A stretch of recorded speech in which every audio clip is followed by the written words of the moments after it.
Супер инфо гезитинин жаңы санында. Эстрада жылдызы Данияр Эрматов атын эме жакшы мамиле кылганын көрүп, жубайыма болгон сүйүүм күчөйт дейт. Ырчынын кызыктуу маегин окуй аласыз. Бишкекте 5 баланын атасы лифтке кыпшылып каза тапты. 4-чү кабатка чуркап чыксам, 2 оту жерге тийбей асылып туруптур, дейт маркумдун жубайы. Чачтын касиети, энергетикасы тууралуу билип алыңыз. Эмне үчүн кыргызда аялдын чачын кесүү жаман жышаан деп эсептелерин адистер айтып беришти.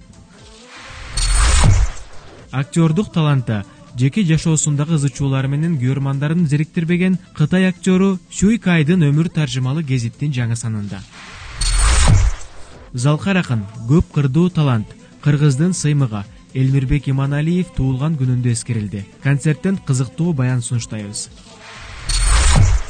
Кыргыз таланттары Кремль Ак сарайында концерт коюшту. Биригиши мүмкүн эмес болгон атактуулардын башын Кремльде бириктирдик, дейт уюштуруучу продюсер Ислам Сатаров. Кыргызга манас төрөп бергим келет деген ырчы Лера Севен эне болду. Энелик сезимдери, чыгармачылыгы тууралуу бизге маек куруп берди. Гезитти ысык кезинде окуп, рахат алыңыз.